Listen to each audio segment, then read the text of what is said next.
Assalamualaikum warahmatullahi wabarakatuh. Alhamdulillahirabbil alamin. Assalatu wassalamu ala asrofil anbiya'i wal mursalin wa ala alihi washabihi rasulillahi ajmain.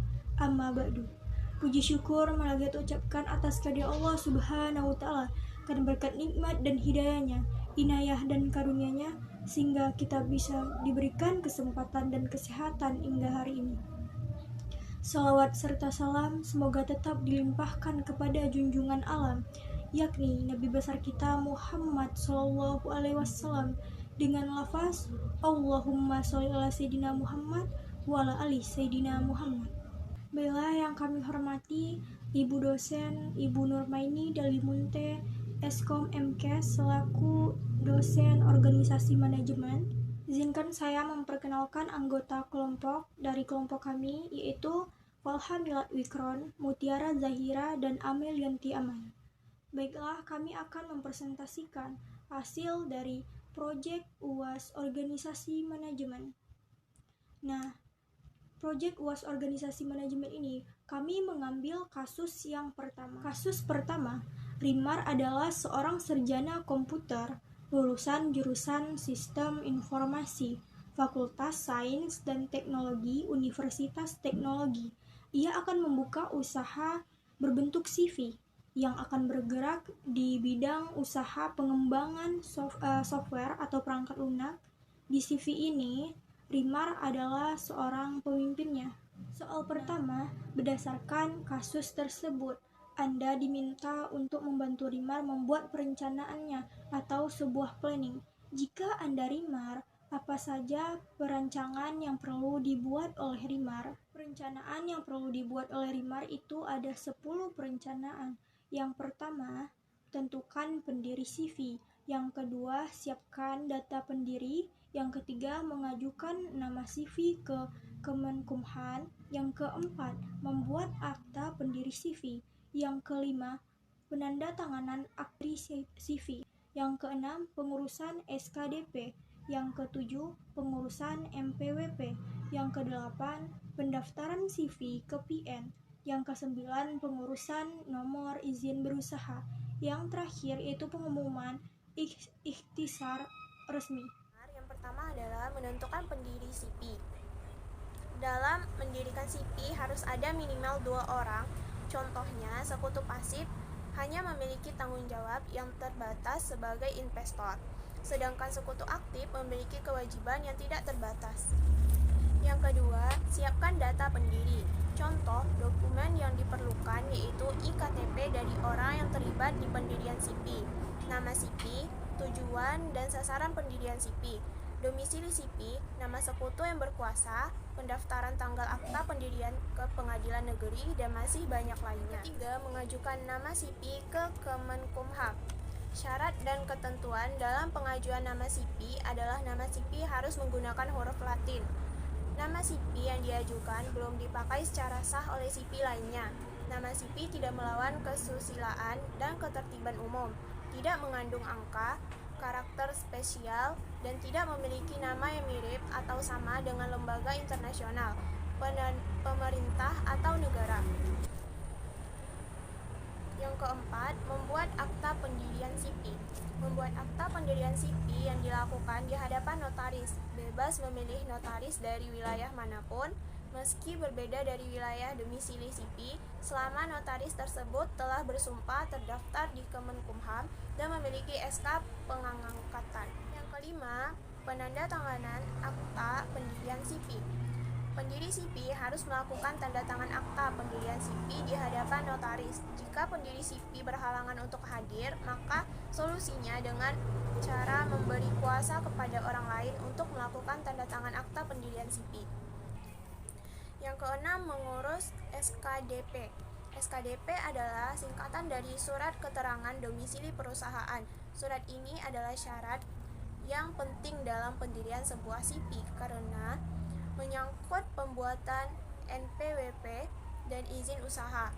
Pihak yang berwenang mengeluarkan SKDP adalah lurah atau kepala desa dari domisili CV. Langkah ketujuh yaitu pengurusan MPWP. Pengajuan MPWP Badan Usaha ke Kantor Pelayanan Pajak KPP tempat domisili CV berada. MPWP ini akan penting untuk mengurus kebutuhan pajak seperti penggunaan aplikasi e-faktur pajak dan aplikasi e-Bupot ke dalam bisnis. Langkah ke-8 yaitu pendaftaran CV ke PN. Langkah ini bisa Anda lakukan jika sudah mendapatkan akta notaris. Bisa mendaftarkan notaris tersebut di wilayah hukum domisili CV berada ke PN setempat dengan membawa semua dokumen yang diperlukan seperti SKDP, MPWP, dan nama CV. Langkah perencanaan ke-9 yaitu pengurusan nomor izin berusaha. Langkah ini bisa dilakukan jika sudah mendapatkan persetujuan dari PN setempat. Selain itu, dapat mengurus NIB secara online melalui online single submission. Langkah ke-10 yaitu pengumuman ikhtisar resmi. Pengumuman ringkasan atau ikhtisar resmi ini diumumkan sesudah akta pendirian disetujui PN. Kemudian, pendiri CV tersebut harus melakukan publikasi tersebut dengan tujuan sebagai lembaran negara RI. Pertanyaan kedua yaitu, buatlah rancangan struktur organisasi di CV tersebut menurut pandangan Anda. Berupa rancangan sederhana. Yang pertama ada Rimar sebagai direktur, di bawahnya ada operasional. Selanjutnya ada Andri sebagai development atau programming. Sejajar dengan Andri ada marketing atau desain grafik.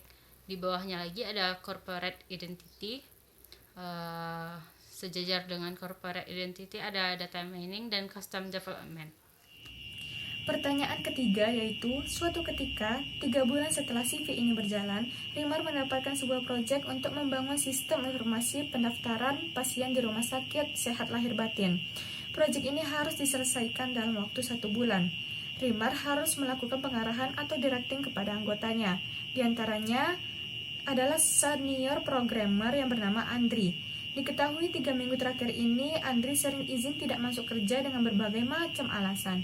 Menurut Anda, berdasarkan teori motivasi seperti apa yang perlu dilakukan oleh Rimar sebagai seorang pimpinan di CV tersebut? Motivasi yang perlu Rimar lakukan kepada Andrea itu yang pertama, kenali dan pahami akar masalah atau penyebabnya. Sebelum membuat rencana untuk mengatur dan mengubah karyawan tersebut, Rimar harus mendekati Andri untuk mengenali dan memahami akar masalahnya.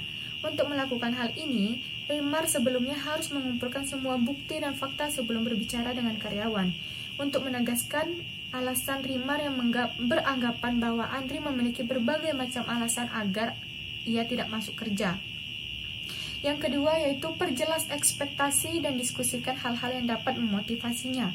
Ketika Rimar sudah mengetahui akar masalahnya, ia dapat membantu dengan mencarikan solusi untuk masalah Andri. Hal ini mungkin sulit dilakukan bergantung pada kompleksitas dari akar masalah yang ada. Akan tetapi, Andri akan merasa terbantu ketika mengetahui bahwa Rimar benar-benar peduli kepadanya, terlepas dari berbagai macam alasan izin yang ia buat. Yang ketiga yaitu buat rencana untuk peningkatan kinerja karyawan.